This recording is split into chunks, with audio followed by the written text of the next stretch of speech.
11वीं fourth semester CPC 1908 section 11 बहुत महत्वपूर्ण सेक्शन है, वेरी इंपॉर्टेंट है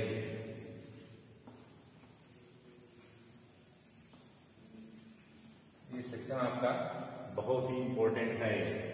डॉक्ट्रिन ऑफ रेस जुडिकेटा प्राग्नाय रेस जुडिकेटा, ठीक ना।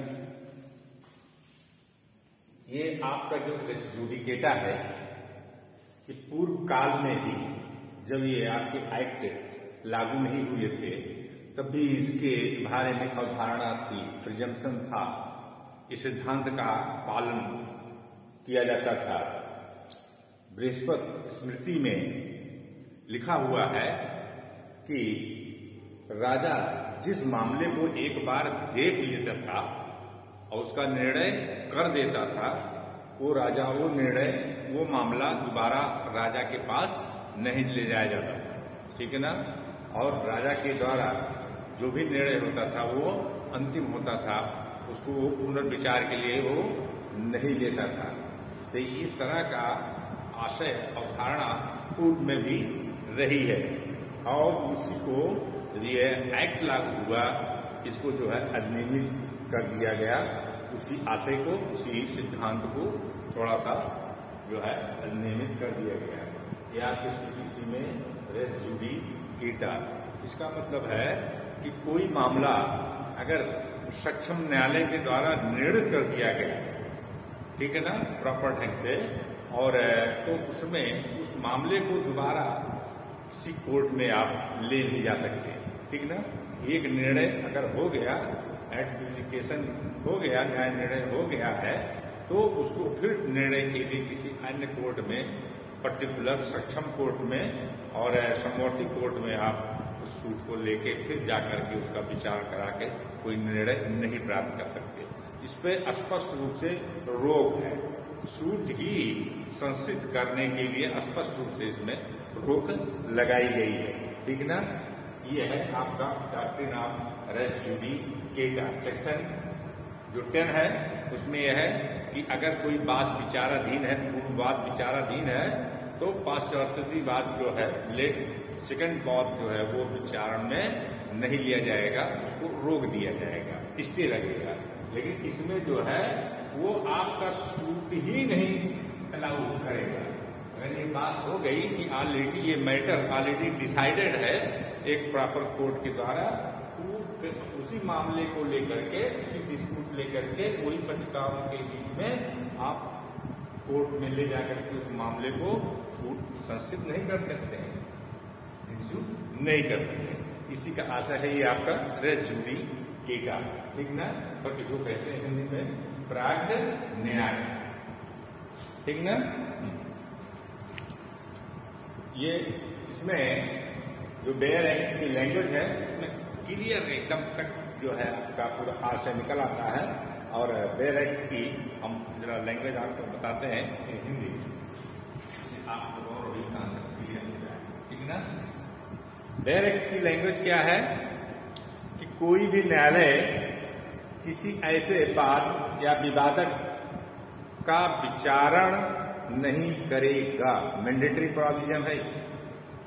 कोई भी न्यायालय किसी ऐसे बात या विवादक का विचारण नहीं करेगा, मतलब मैंडेटरी प्रोविजन है, ठीक ना, जिसमें प्रत्यक्षता और सारता विवाद विषय उसी हक के अधीन मुकदमा करने वाले उन्हीं पक्षकारों के बीच के हैं या ऐसे पक्षकारों के बीच के हैं जिनसे व्युत्पन्न अधिकार के अधीन वे या उनसे कोई दावा करते हैं।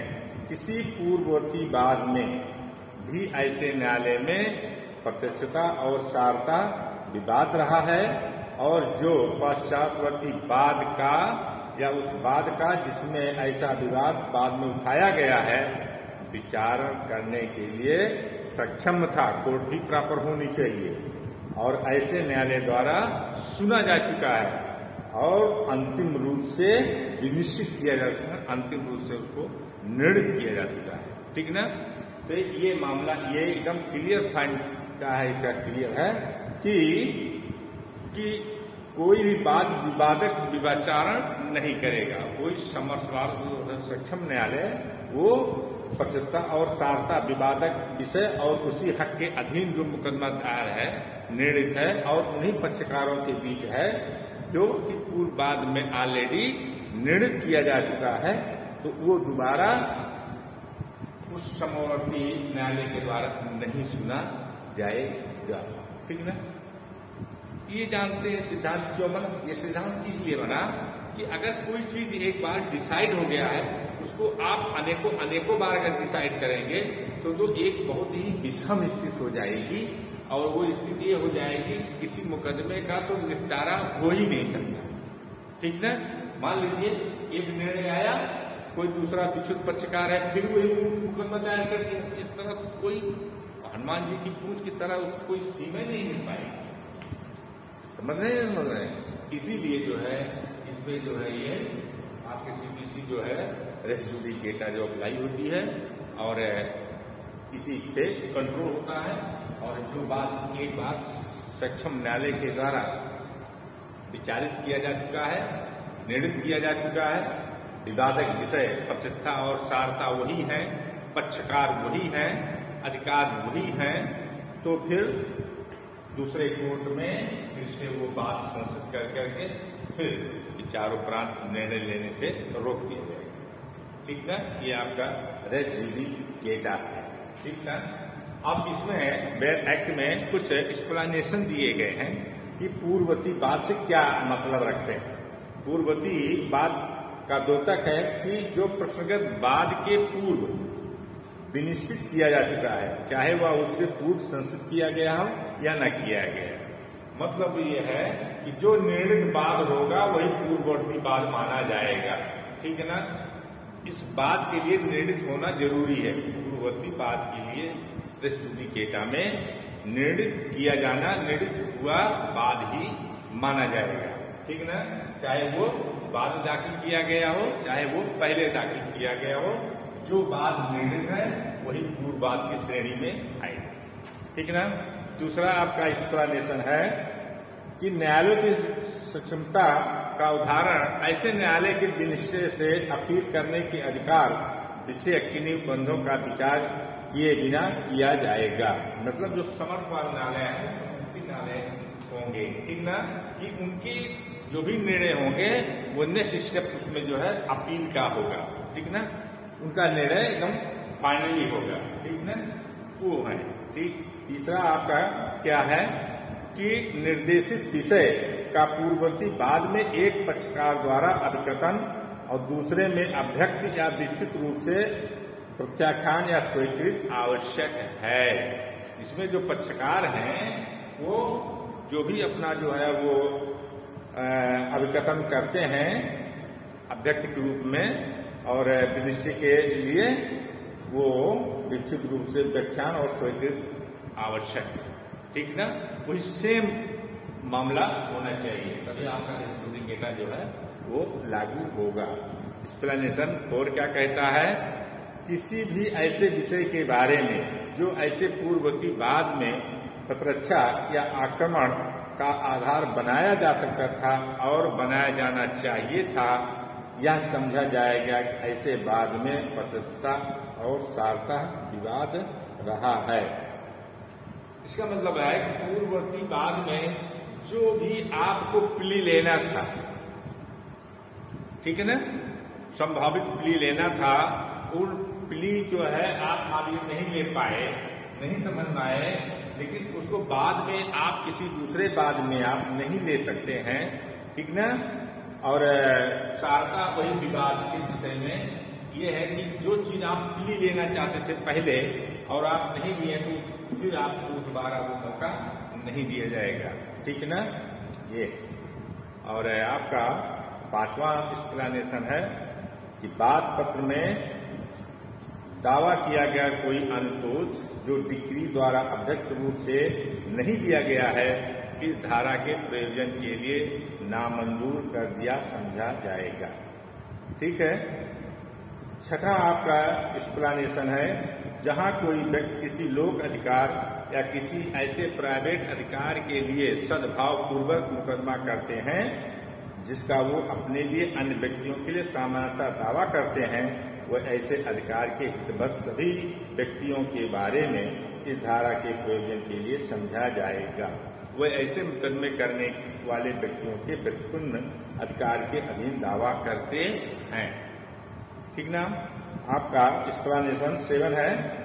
इस धारा के उपबंध किसी डिक्री के निष्पादन की कार्यवाही को लागू होंगे।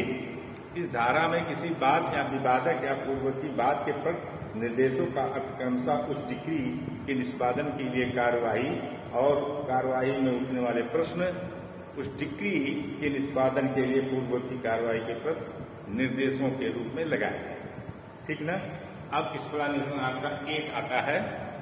कोई विवादक जो सीमित अधिकारिता वाले किसी न्यायालय द्वारा जो ऐसा विवादक विनिश्चित करने के लिए सक्षम है, सुना गया है और अंतिम रूप से विनिश्चित किया जा चुका है, किसी पाश्चात्यवर्ती बाद में पूर्व न्याय के रूप में इस बात को होते हुए भी प्रतीत होगा कि सीमित अधिकारिता वाला ऐसा न्यायालय ऐसे पश्चातवर्ती बाद का या उस बात का जिसमें ऐसा विवाद बाद में उठाया गया है विचारण करने के लिए सक्षम नहीं था। ठीक ना। ये आपके 8 जो है एक्सप्लेनेशन है। स्पष्टीकरण कितने हैं इसमें? स्पष्टीकरण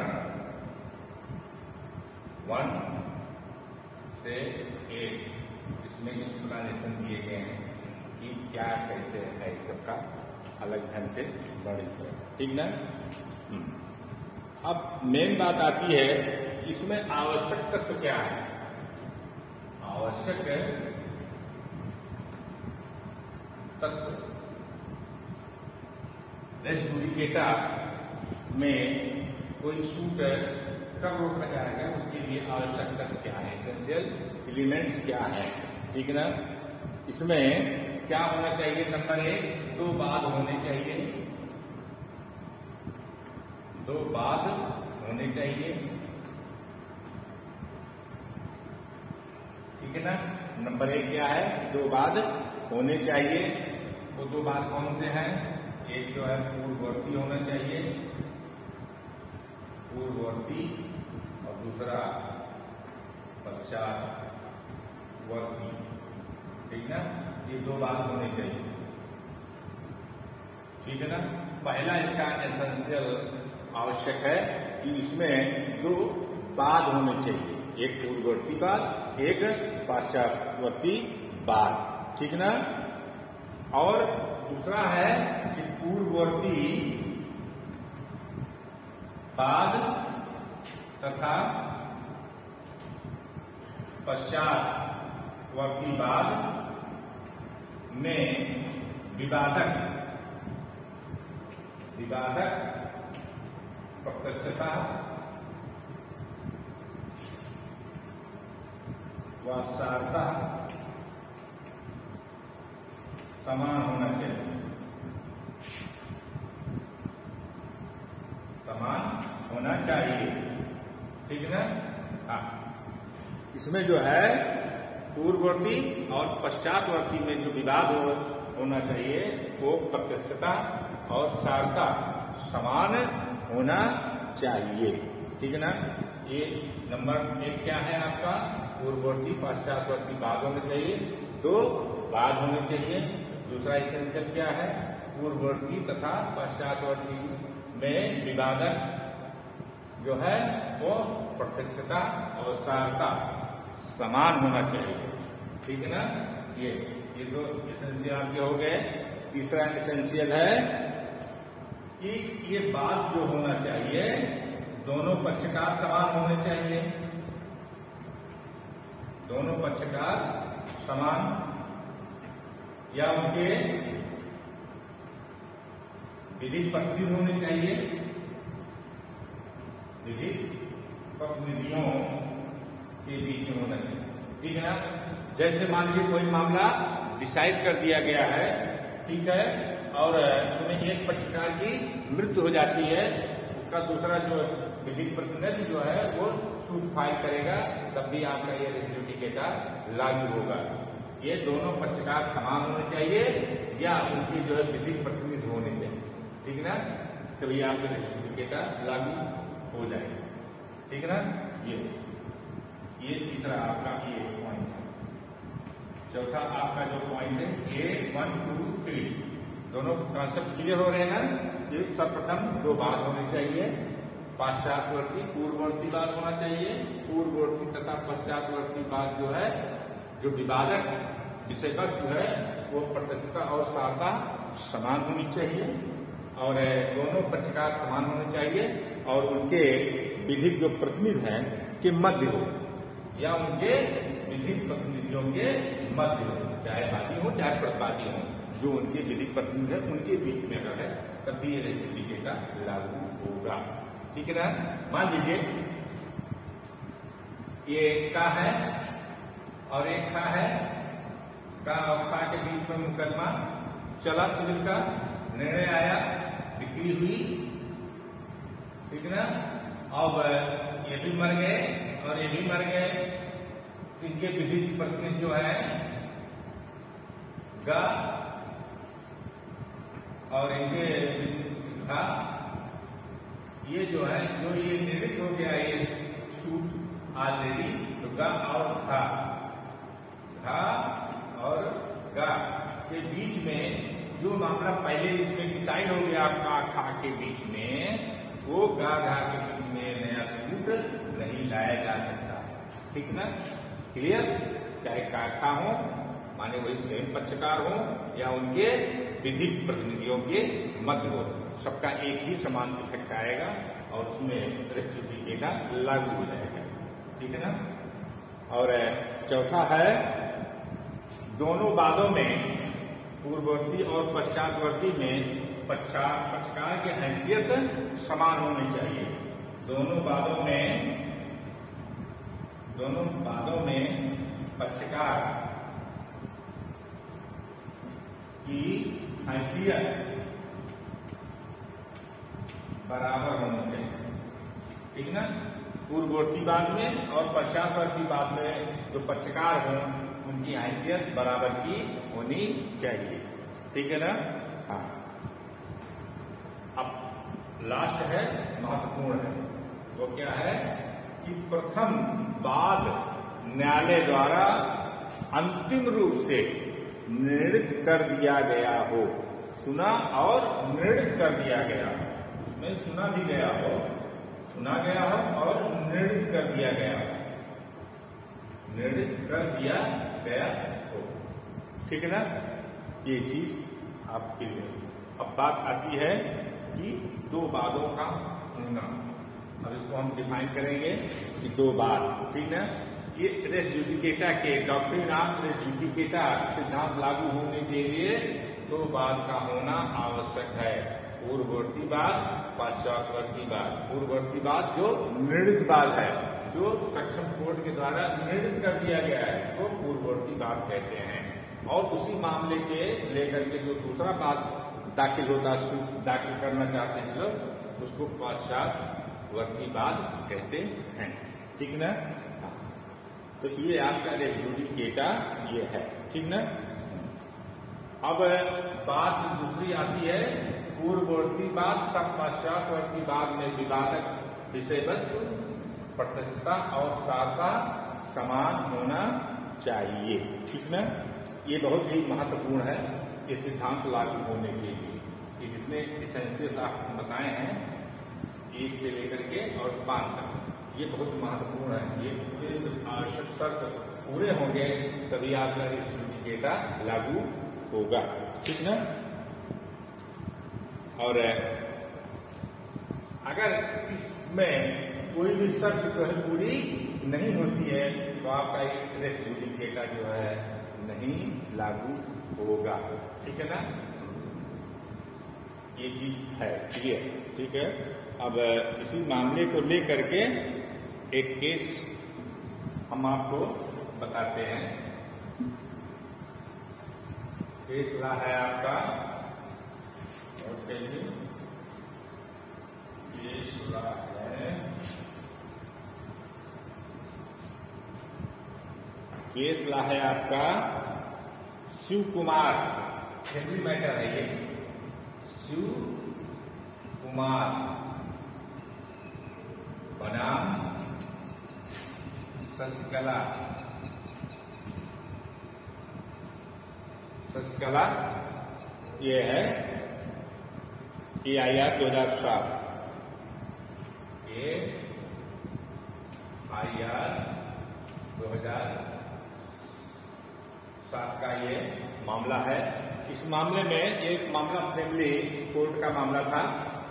पति जो है अपनी पत्नी के विरुद्ध जो है वो पत्नी द्वारा परित्याग के आधार पर, मतलब पत्नी के द्वारा पति को छोड़ दिए जाने, उसका त्याग किए जाने की वजह से विवाह विच्छेद की याचिका प्रस्तुत की थी। इसकी विवाह विच्छेद की याचिका, इसके आधार पर अभित्याग के आधार पर, अभित्याग के आधार पर, ठीक ना। विवाह विच्छेद किस पे याचिका दाखिल गई? ये अभित्याग के अधिकार पर। अभित्याग कौन किया था? पत्नी, ऐसा पति का कहना है। इसी संदर्भ में पति द्वारा पत्नी के विरुद्ध जो है वो न्यायिक पृथक्करण, न्यायिक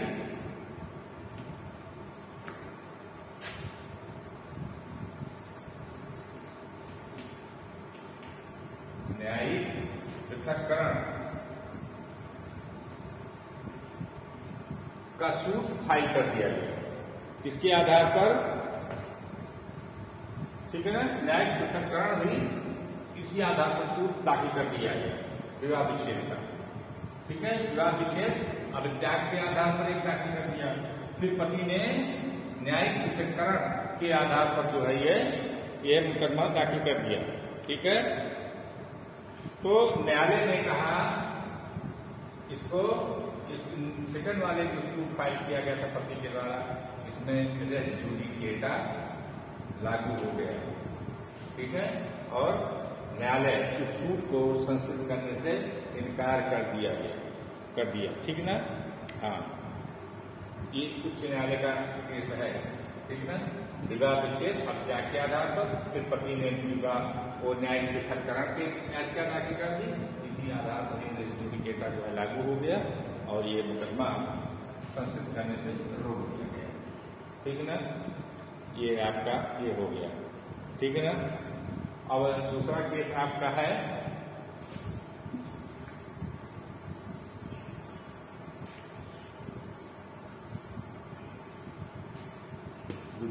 आपका श्यामलाल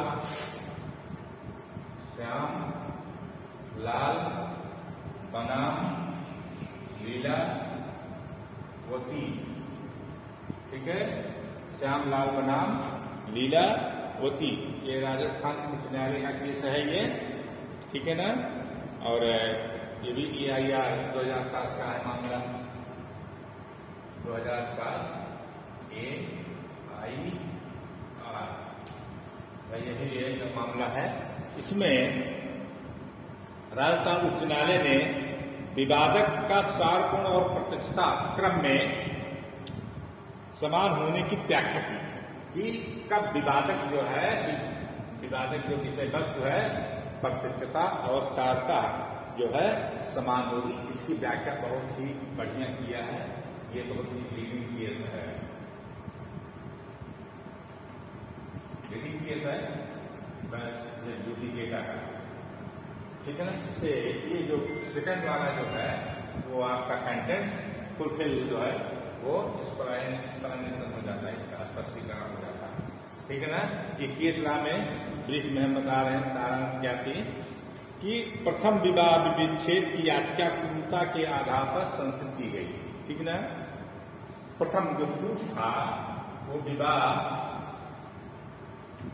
विच्छेद, इसपे क्रूरता के आधार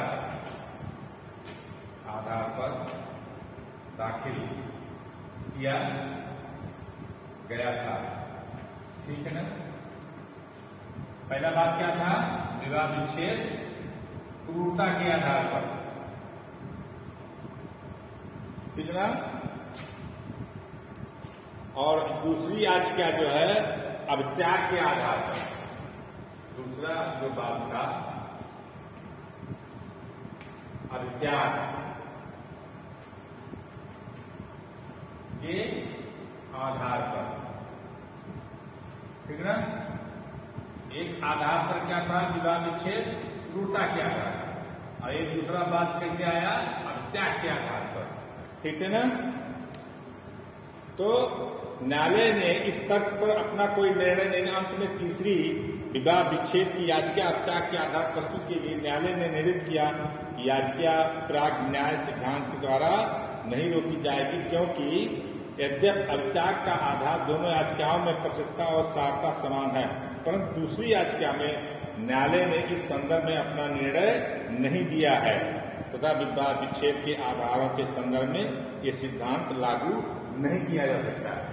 मतलब ये अभी निर्णय नहीं हुआ है, ये मुकदमा जो है अभी निर्णित नहीं हुआ है। फाइनल जब तक निर्णित नहीं होगा तो कैसे रेस जुडिकेटा लागू हो जाएगा, ठीक ना। तो दूसरा बात जो है वो इस राय में नहीं कहा कि ठीक है ये अभी पहला वाला मामला जो है अभी निर्णित नहीं हुआ, ठीक ना। यहाँ रेस जुडिकेटा जो है लागू नहीं होगा। प्रसिद्धता और सारता तो समान है, लेकिन ऑलरेडी जो है अभी पूर्व बात जो है वो निर्णित नहीं हुआ, ठीक है ना।